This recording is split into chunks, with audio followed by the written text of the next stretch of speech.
नमस्कार दोस्तों। आज हम बात करेंगे स्पेशल बीमारी है, बहुत कम होती है, कम लोगों में होती है। कहते हैं प्लाज्मा सेल डिसऑर्डर्स।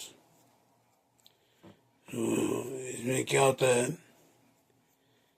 वो प्लाज्मा सेल बनाते हैं इम्यूनोग्लोबुलिन, जो एंटीबॉडीज हैं, जो इन्फेक्शन के साथ कोई फॉरेन बैक्टीरिया बॉडी में एंटर कर जाता है, वो उसको ख़त्म करने में सहायता करते हैं।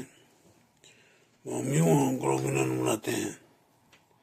तो इम्यूनोग्लोबुलिन एंटीबॉडी होती है जो कोई फॉरेन बॉडी बैक्टीरिया या वायरस एंटर करता है बॉडी में, उससे फाइट करती है। उसके दो हिस्से होते हैं, एक हैवी चेन, एक लाइट चेन। तो हैवी चेन की वजह से जो लाइट चेन की रेशियो है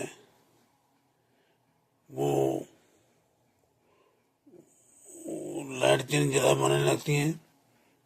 तो लाइट चेन, हैवी चेन से लाइट चेन की रेशियो जो उसमें गड़बड़ हो जाती है। और लाइट चेन बढ़ जाती है तो चीज के हिस्से में कभी किसी भी हिस्से में जाकर ब्लड से ऑर्गन के में जमा हो जाती है। जिस ऑर्गन में जमा, जिस भी अंग में वो जमा होगी, उसके हिसाब से सिम्टम, अलामतें होंगी। तो अलामतें कैसे होती हैं, जैसे यदि किडनी में, गुर्दे में जाकर जमा हो जाए तो उसे वो पेशाब में प्रोटीन आने लगती है और ब्लड में कम हो जाती है। तो इसे अल्ट्रासाउंड करेंगे तो गुर्दे का साइज बढ़ जाता है। तो 24 आवर यूरिन टेस्ट करेंगे तो उसमें काफ़ी मात्रा में प्रोटीन पाई जाएगी। वो डिपेंड करता है। लाइट चेन भी दो तरह की होती है, एक लैम्डा और कापा। तो लैम्डा का साइज बड़ा होता है, वो किडनी में ग्लोमेरुलस मिशाड़ने से में अड़ जाता है, वो ज़्यादा नुकसान नहीं करता। तो कापा का साइज छोटा होता है तो उससे किडनी फेलियर हो सकता है। तो वो पता चल जाएगा टेस्ट करने से कौन सा है। तो आपने क्रेटिनिन चेक करनी है तो 24 आवर यूरिन चेक करना है, जहाँ random urine creatinine, serum protein और क्रेटिनिन की रेशियो चेक कर लेनी है। सीरम क्रेटिनिन, यूरिन क्रेटिनिन की रेशियो बढ़ जाएगी। तो ऐसे ही जब आंतों में जाकर जमा होती है तो प्रोटीन, तो उससे गैस्ट्रो आंतों में ब्लड आ जाता है, वो खाने में दिक्कत आएगी, तो जल्दी पेट भर जाएगा, तो पेट का बाहर आ जाता है, हवा भर जाती है, तो खाना पूरा हजम नहीं होता, क्योंकि छोटी आंत में वो प्रोटीन जमा हो जाती है। उससे जो भी फैट है वो ब्लड में नहीं जाएगा तो हमारा बाहर आएगा, उससे ग्रीसी फूड हो लगेगा, जैसे ग्रीस आ रही है। तो उससे ना विटामिन, आयरन वगैरह की कमी हो जाती है, तो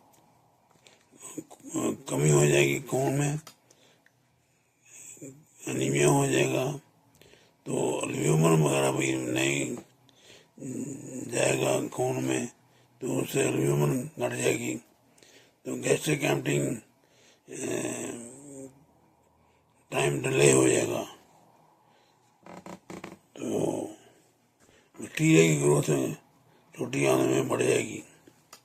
ऐसे लीवर में जाकर प्रोटीन जमा होगी तो उससे लीवर में दिक्कत आ जाएगी, बाहर कम हो जाएगा, अपना पेट में दर्द रहने लग जाएगी, तो क्रॉनिक लिवर डिसऑर्डर या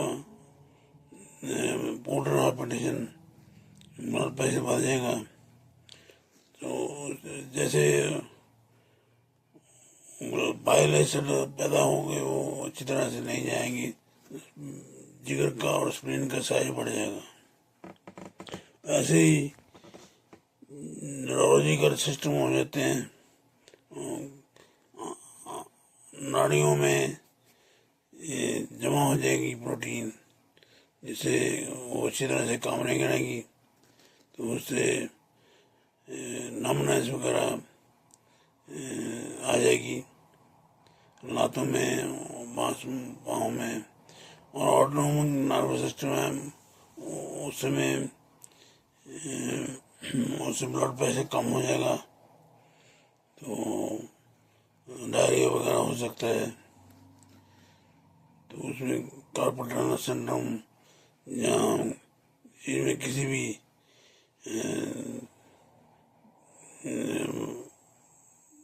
न्यूरोपैथी हो जाएगी, EMG वगैरह से पता चल जाएगा, नार्व कंडक्शन स्टडी से करने से पता चल जाएगा, उसमें ऐसी अलामतें आ जाती हैं।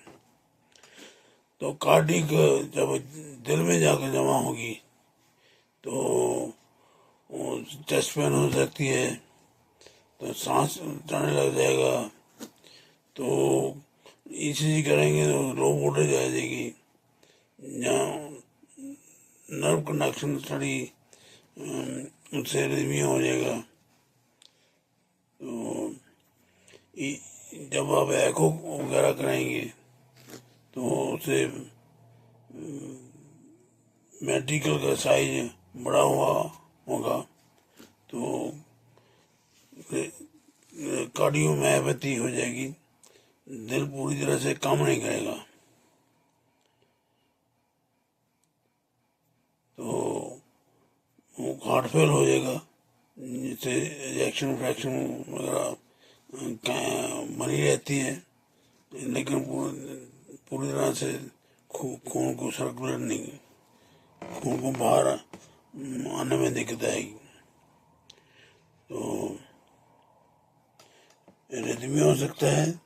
तो कार्डियक MRI करेंगे तो उससे में पाया जाएगी वो दिल से बाहर निकलने में डाई को दिक्कत आएगी, तो काफ़ी लेट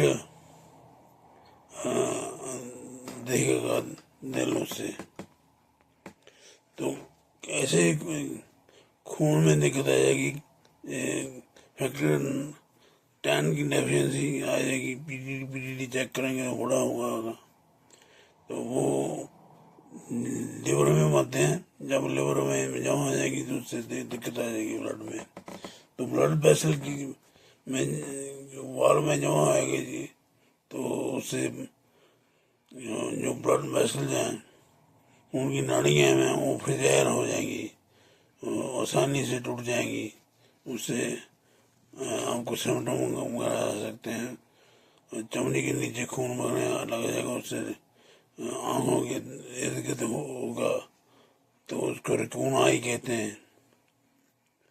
तो ऐसे में चमड़ी के नीचे खून बहेगा तो वो दिखाई देगा।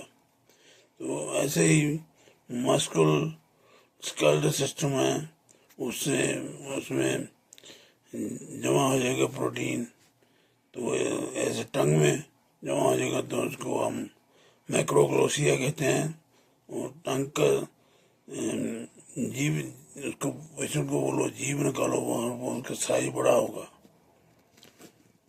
तो ऐसी मसल हाइपरट्रॉफी, मसल का साइज बढ़ेगा, तो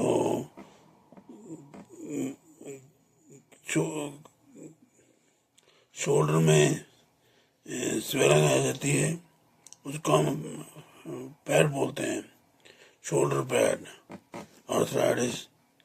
तो शोल्डर में बहुत सी प्रोटीन जमा हो जाती है, उस पैड सा बन जाता है, जैसे फुटबॉल के प्लेयरों के में होता है। तो वो इसमें पिक्चर भी दिखाई है उसकी, आप देख लेना। ऐसे सामने में बनाना है, इसका साइज बढ़ जाता है, तो कार्बोहाइड्रेट संडम हो जाएगा।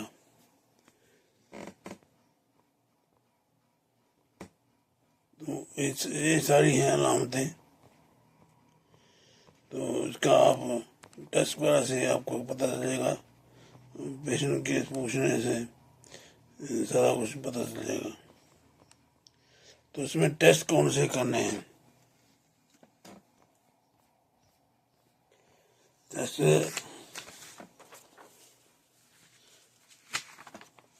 SPF, serum protein electrophoresis, UPF, urine protein electrophoresis, serum urine immunofixation, immunophoresis करनी है।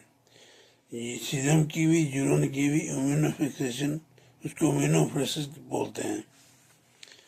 उसके से आपको पता चलेगा कि लैम्डा और कपा की रेशो क्या है, FLC रेशो क्या है। तो FLC बोलते हैं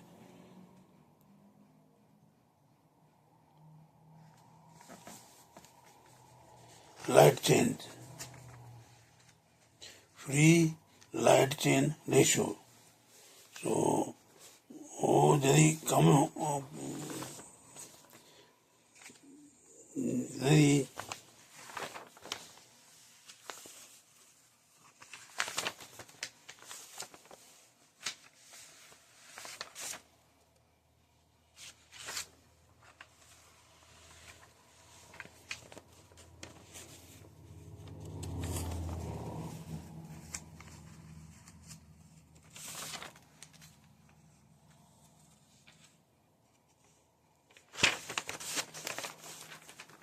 वो फ्री लाइट चेन जो रेशो है, उससे पता चल जाएगा ये कौन सा माइलोडोसिस है। ब्रॉडली तो बोलेंगे इसको light chain amyloid, light chain amyloidosis. तो यदि लैम्डा और कापा है, उससे रेशो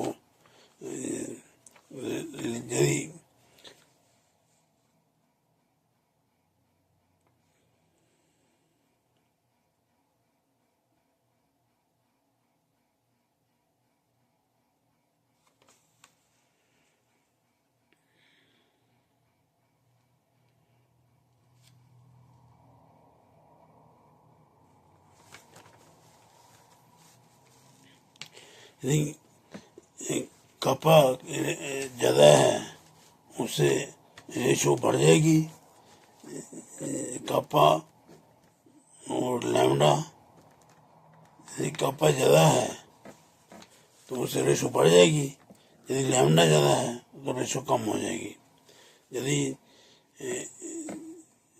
0.226 2 काटेगी है तो लैम्डा ज़्यादा बनता है। तो लैम्डा में किडनी में प्रॉब्लम आ जाती है। यदि कपा ज़्यादा है तो उसका साइज छोटा होता है,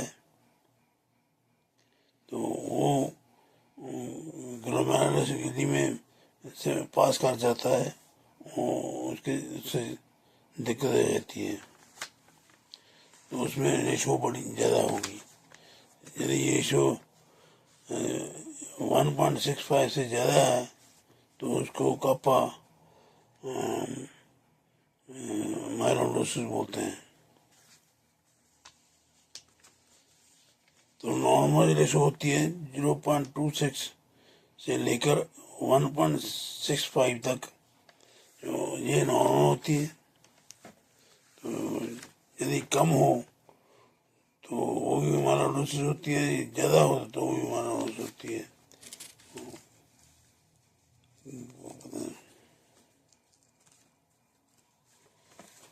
तो सिम्टम बता दिए आपको।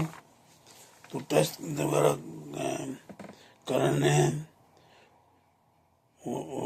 FLC फ्री लाइट चेन की रेशो देख लेनी क्या है, उससे आप पता चलेगा कौन सी हमारा डोसेज है।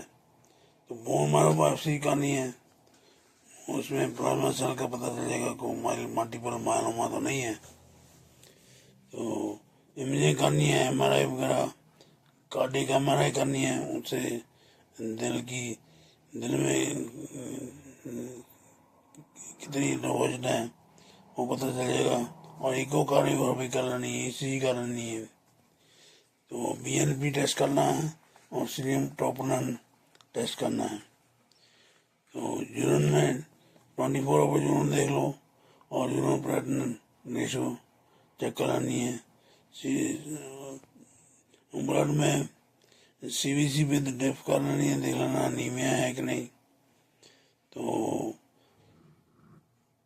इसमें क्योंकि बोन में प्रोटीन में जमा हो जाएगी, उससे अनीमिया भी हो सकता है, वाइट ब्लड सेल्स भी, WBC भी कम होंगे, प्लेटलेट भी कम हो सकते हैं, जो पता कर चलेगा। CMP करनी है, तो CT एब्डोमेन करनी है, जो अल्ट्रासाउंड करनी है, उससे पता चलेगा गुर्दे का साइज क्या है, लिवर को स्क्रीन पर तो नहीं बधी हुई, तीनों बढ़ सकते हैं।